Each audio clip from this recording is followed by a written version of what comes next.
दोस्तों, आप देख रहे हैं आपका अपना YouTube चैनल कुंडली प्रकाश। तो दोस्तों, वृषभ राशि, आज हम इसके बारे में बात करेंगे कि वृषभ राशि के लिए ये 2025 का साल कैसा रहेगा। तो सबसे पहले इस अंग्रेजी नववर्ष 2025 की आप सभी को हार्दिक शुभकामनाएं।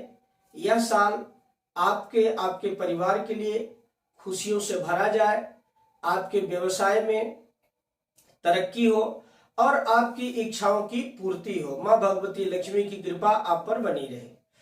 तो दोस्तों, वृषभ राशि, इस साल वृषभ राशि के ऊपर यानी कि मार्च से ले लीजिए तो मार्च से मई तक कम से कम 4 ग्रहों का गोचर होने वाला है, जिसमें से चारों प्रमुख ग्रह हैं गुरु, शनि, राहु और केतु।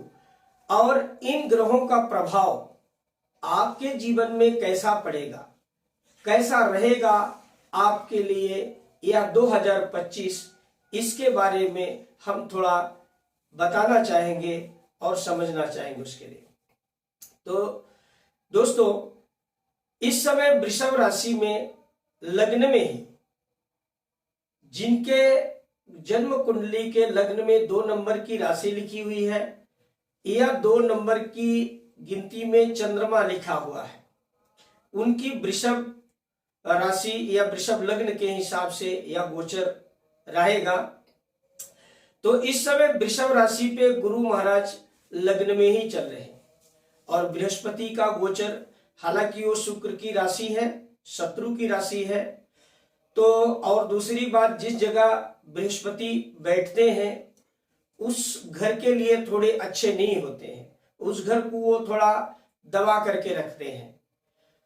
तो उस दृष्टि से आपको स्वास्थ्य को लेकर के तो थोड़ी दिक्कत का सामना करना पड़ा होगा या अभी मई तक करना पड़ सकता है, लेकिन अन्य चीजों के लिए आपके लिए यह साल 2024 का पूरा जो गया अप्रैल से और आने वाले मई तक, यह जो साल है ये आपके लिए बहुत अच्छा है। अभी भी जो चल रहा समय यह वृषभ राशि के जातकों के लिए अच्छा है और आने वाले समय में कैसा रहेगा यह देखते हैं। तो अभी इस समय गुरु आपके लग्न में ही गोचर कर रहे हैं, शनि महाराज आपके कर्म भाव यानी कि 10th भाव में गोचर कर रहे हैं और राहु आपके लाभ भाव में गोचर कर रहे हैं और केतु आपके 5th भाव में गोचर कर रहे हैं। तो ये जो गोचर है इस समय अभी आपको जो लाभ मिल रहा है वृषभ राशि के लोगों के लिए, वह आगे चल करके और अच्छा होने वाला है। वृषभ राशि के जातकों के लिए जो विवाह के इच्छुक है, जिनका विवाह अब तक नहीं हुआ है या जो विवाह करना चाहते हैं, विवाह जम नहीं रहा, तो अभी आपके पास मई तक का पूरा समय है जिसमें विवाह जमने की पूरी उम्मीद है। खास करके जिनकी कुंडली में मंगल गुरु के साथ बैठा होगा, 7th में बैठा होगा, 5th में बैठा होगा या भाग्य भाव में बैठा होगा, उनके लिए यह विशेष लाभदायक साबित होगा विवाह आदि के कार्यों के लिए। संतान की प्राप्ति की इच्छा वालों के लिए भी संतान का सुख मिलेगा, क्योंकि गुरु की दृष्टि उनके 5th भाव में भी पड़ रही है। और इस समय धार्मिक अनुष्ठान, पूजा पाठ, भगवान की कृपा ये तो मिल ही रहा है। आपका भाग्य स्थान में भी गुरु की दृष्टि पड़ रही, लेकिन गुरु की दृष्टि जो भाग्य स्थान में पड़ रही है वो नीच की दृष्टि पड़ रही है।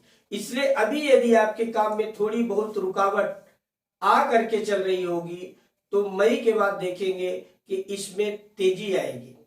मई के बाद आपके लिए गुरु का जो गोचर है वह आपके धन भाव में होगा। तो धन भाव में गोचर होने के साथ साथ आपके लिए खर्च तो बढ़ जाएगा, परिवार के लिए आपको खर्चा करना पड़ेगा, लेकिन आपके पास धन का आगमन और थोड़ा ज्यादा हो जाएगा। आपके गुरु की दृष्टि, दूसरी जो दृष्टि है, सातवीं दृष्टि, वो आपके इसमें अष्टम भाव में पड़ेगी। मिथुन राशि में जब गुरु गोचर करेंगे तो उनकी दृष्टि अष्टम भाव में पड़ेगी, और अष्टम भाव में दृष्टि पड़ने के साथ साथ ससुराल में आपके कोई मांगलिक कार्य हो सकते हैं, या ससुराल से आपको लाभ मिल सकता है, या आप किसी नई खोज में आप व्यस्त हो सकते हैं। आप कोई नई चुनौतियों का सामना कर सकते हैं, खोज कर सकते हैं आप, और उसमें आपको अच्छा लाभ होगा। गुरु की पंचम दृष्टि जो है आपके रोग के भाव में पड़ेगी, ऋण रोग और शत्रुओं के भाव में। यदि आप कर्जा लिए हुए हैं और वो कर्ज अभी तक पट नहीं पा रहा, तो उसके पटने की उम्मीद जल्दी हो जाएगी, वो जल्दी जाने लगेगा। यदि आपके शत्रु परेशान कर रहे हैं, या कोर्ट कचहरी में आपका कोई मैटर चल रहा है इस समय, तो मई के बाद वो भी निपटने के पूरे आसार आपके लिए रहेंगे।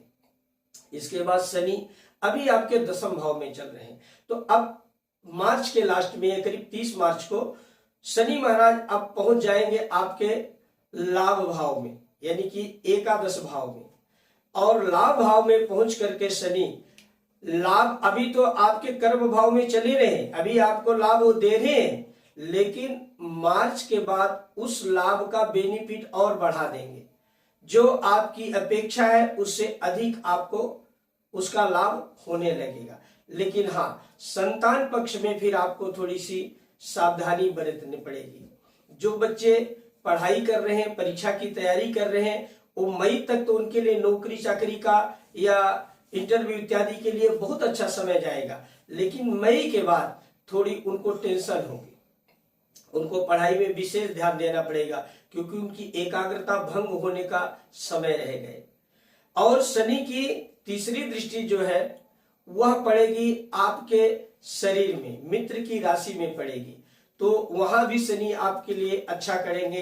यदि आपका स्वास्थ्य इस समय कुछ खराब चल रहा है, जैसे आपके पैरों में तकलीफ चल रही, या आंखों से कोई समस्या है, सर दर्द हो रहा है, चक्कर इत्यादि आ रहे हैं, तो उससे आपको छुटकारा मिलेगा। साथ ही व्यवसाय की नई रणनीति आप तैयार करेंगे, अच्छी यात्राएं आपको मिलेंगी व्यापार से संबंधित करने के लिए, और हो सकता है कि वाहन इत्यादि यदि आप खरीदना चाह रहे हो तो वो भी प्रॉपर्टी या वाहन इत्यादि आप खरीदने के उसमें जा सकते हैं, क्योंकि उस समय राहु का भी गोचर होगा, और राहु आपके दशम में आ जाएगा, कुंभ राशि में। तो राहु और शनि ये दोनों मिलकर के आपको पूरी तरह से लाभ देने के लिए तैयार है। लेकिन घरेलू सुख में आपके थोड़ी ये बाधा जरूर उत्पन्न कर सकते हैं। हो सकता है कि आपको घर से बाहर जाना पड़े, या घर का बंटवारा हो जाए, या घर में जो सदस्य हैं हमारे वो आपस में मनमुटाव कर ले,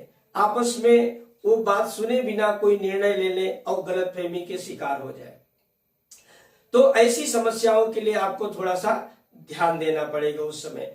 इसके बाद आपको जो आपका पत्नी है, आपका दाम्पत्य जीवन जो है वह भी मई के बाद अच्छा सुधरने का थोड़ा योग बनेगा। यदि उनके स्वास्थ्य में कोई खराबी है तो उसमें भी आपको लाभ मिलेगा। तो अमूमन यह 2025 जो है वृषभ राशि के जातकों के लिए बेटर जाने वाला, सुंदर जाने वाला, लाभदायक जाने वाला है। तो दोस्तों, यदि अब तक आपने मेरे चैनल को सब्सक्राइब नहीं किया है तो सब्सक्राइब कीजिए, लाइक कीजिए और कमेंट करके अपनी राय अवश्य बताइए। धन्यवाद। जय माता दी।